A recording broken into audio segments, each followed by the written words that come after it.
अवधपुरी के राज प्रसाद में श्री राम के युव राज्याभिषेक की तैयारियां चल रही हैं। मुहूर्त पर चर्चा हो रही है। राजा दशरथ श्री राम को अपने पास बुलाते हैं और कहते हैं, हे रघुनंदन, मेरे सपनों में अशुभ लक्षण प्रकट हो रहे हैं, इसलिए शीघ्रता से युवा राज्याभिषेक करना उचित रहेगा। राजपुरोहित ने भी पुष्य नक्षत्र पर राज्याभिषेक शुभ रहेगा ऐसा कहा है। कल पुष्य नक्षत्र है, अतः कल ही मैं तुम्हारा युवराज पद पर अभिषेक कर दूंगा। अभी से तुम सारे यम नियमों का पालन करना प्रारंभ करो। तुम्हें उपवास करना होगा तथा कुश की शैया पर सोना होगा। यह सुनकर श्री राम अपने पिताश्री को प्रणाम करके चले जाते हैं। उधर राजप्रसाद के रानी महल में रानी कैकई के निवास में कोई विशेष हलचल नहीं दिख रही। भरत अपनी नवपरिणीत पत्नी के साथ अपने ननिहाल गए हुए हैं और रानी कैकई विश्राम कर रही है। रानी की एक दासी है मंथरा, जो रानी के मायके से ही उनके साथ आई है। अपनी कुरूपता के कारण वह कुब्जा भी कहलाती है। मंथरा अपनी महल की वेदी से अयोध्यापुरी में चल रही साज सज्जा देख रही है। वह अपने साथ की दासी से नगर में चल रहे उत्सवी वातावरण का कारण पूछती है। उसे पता चलता है कि कल श्री राम का युवराज्याभिषेक होने जा रहा है। बस मंथरा का क्रोध सातवें आसमान पर पहुंचता है। श्री राम ही क्यों, भरत क्यों नहीं? यह शीघ्रता से कैकई के कक्ष में आती है। उन्हें नींद से जगाकर कहती है, ये आप क्यों सहन कर रही हैं? कैकई को श्री राम के युवराज्याभिषेक के समाचार से बहुत फर्क नहीं पड़ रहा है। वे सहज भाव से मंथरा को समझाती है कि परंपरा के अनुसार ज्येष्ठ पुत्र को सिंहासन मिलता है, यह स्वाभाविक है। किंतु मंथरा मानने को तैयार नहीं है। वे अनेक तर्क कुतर्क देकर कैकई को समझा रही है कि भरत का युवराज्याभिषेक होना कितना आवश्यक है। धीमे धीमे रानी कैकई के मन मस्तिष्क पर मंथरा की बातें असर करने लगी है। वे कोप भवन में जाने का निर्णय लेती हैं और वैसी सूचना राजा दशरथ के पास पहुँचे ऐसी व्यवस्था भी करती हैं। अहम ही नैवास्तरणानि न स्रजो न चंदनम नांजन पान भोजनम न किंचिदिच्छामि न चे जीवितम न चेदितो गच्छति राघवो वनम।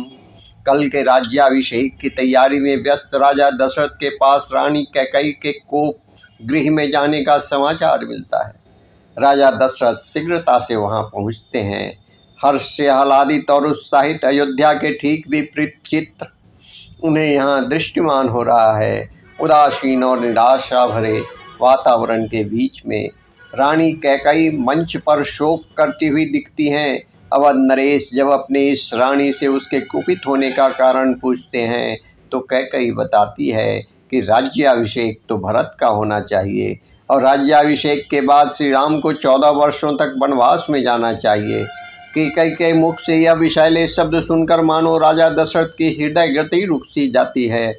वह अत्यधिक दुखी होकर रानी के इस मांग को अस्वीकार करते हैं। तब रानी कैकई अवध नरेश को उन्होंने दिए हुए 2 वरों का स्मरण दिलाती है। देवासुर संग्राम के समय जब असुरों ने राजा दशरथ को घायल कर दिया था, तब कैकई ने ही असीम शौर्य का परिचय देकर राजा दशरथ के प्राणों की रक्षा की थी तथा उस असुर दल को परास्त किया था। रानी के शौर्य से अभिभूत होकर राजा दशरथ ने रानी को 2 वर दिए थे, जो रानी उनके जीवित रहते कभी भी मांग सकती थी। और रानी कैकई उन्हीं 2 वरों के आधार पर अपनी 2 मांगे सामने रख रही है, भरत को राज सिंहासन तथा श्री राम को वनवास। कैकई के यह वचन सुनकर महाराजा दशरथ अत्यधिक क्रोध के कारण मूर्छित हो गए। कुछ क्षणों के बाद होश में आने पर वह कैकई को धिक्कार करने लगे। कैकई को अपनी मांगों से हटने के लिए कहने लगे। उन्होंने कैकई से पूछा, जब सारा जीव जगत श्री राम के गुणों की प्रशंसा करता है, तब मैं किस अपराध के कारण अपने इस प्यारे पुत्र को त्याग दूं? जीवलोको यदा सर्वो रामस्याः गुणास्त्वम् अपराधं किमुद्दिश्य त्यक्ष्यामिष्टमहं सूतम्। आखिरकार अनेकों बार अनुनय विनय करने के बाद भी कैकई नहीं मान रही हैं। यह देखकर उन्होंने मंत्री सुमंत्र को श्री राम के महल में बुलाने के लिए भेजा। श्री राम राज्याभिषेक के यम नियमों का पालन करते हुए अपने महल में कुछ अयोध्यावासी नागरिकों के साथ बैठे थे। सुमंत्र से पिताजी की आज्ञा पाकर वे रानी कैकई के महल में पहुँचे। महल में श्री राम ने देखा पिता दशरथ अत्यंत विकल अवस्था में बैठे हैं तथा माता कैकई के चेहरे पर उग्रता छाई हुई है। यह देखकर श्री राम दीन से हो गए। वह कैकई को प्रणाम करके पूछने लगी कि मुझ में अनजाने में कोई अपराध हो गया है क्या? मेरे पिताश्री मुझसे बात क्यों नहीं कर रहे?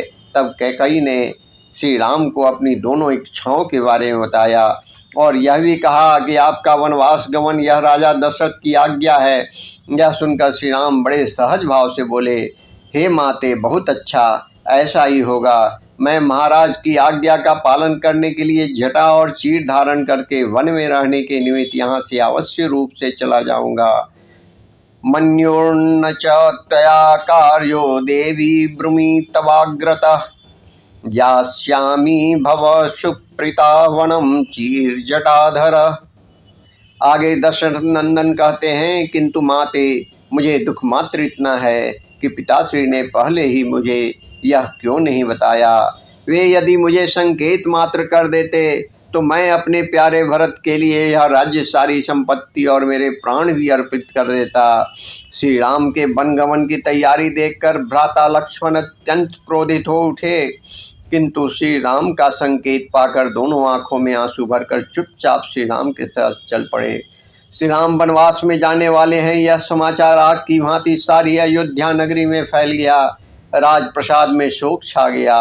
कौशल्या और सुमित्रा विलाप करने लगी। नगर में पौरजन उदास होकर शोक करते हुए राजप्रसाद की ओर बढ़ने लगे।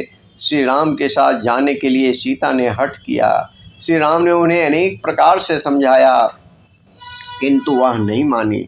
जहाँ राम वहाँ सीता, यह उनका प्रमाण वाक्य था। भ्राता लक्ष्मण ने पहले तो क्रोधित होकर श्री राम से अपने पिता के अन्याय के विरुद्ध में खड़े रहने के लिए कहा, किंतु बाद में श्री राम के समझाने पर वे शांत हुए। वे तो मानो श्री राम की परछाई थे। वे अपने इस बड़े भ्राता को छोड़ ही नहीं सकते थे। अतः श्री राम, लक्ष्मण और सीता यह तीनों 14 वर्षों के वनवास के लिए जाएंगे, ऐसा निश्चित हुआ। वनवास की पूरी तैयारी करके श्री राम, लक्ष्मण और सीता के साथ अपने पिताश्री की आज्ञा लेने माता कैकई के महल में गए। श्री राम को देखते ही भावावेश होकर राजा दशरथ मूर्छित हो गए।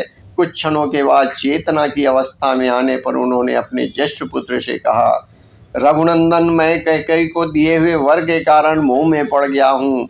तुम मुझे कैद करके स्वयं भी अयोध्या के राजा बन जाओ। अहम राघव कैकय्या वरदानेन मोहिता अयोध्याया तत्त्वमेवाद्य भव राजा निगृह मम। श्री राम ने उन्हें समझाया कि 14 वर्ष के वनवास के पश्चात वे पुनः आकर उनके चरणों में मस्तक रखेंगे। 9 पंचव वर्षाणि वनवासे बृहत्यते पुनः पादो गृहीष्यामि प्रतिज्ञान्तेन राधिप। वनवास की पूरी सिद्धता के साथ श्री राम, लक्ष्मण और सीता ने पिता दशरथ की परिक्रमा की। कौशल्या, सुमित्रा और कैकई को प्रणाम किया, सभी का आशीर्वाद लिया और ये तीनों रथ में बैठकर दंडकारण्य की दिशा में निकल पड़े।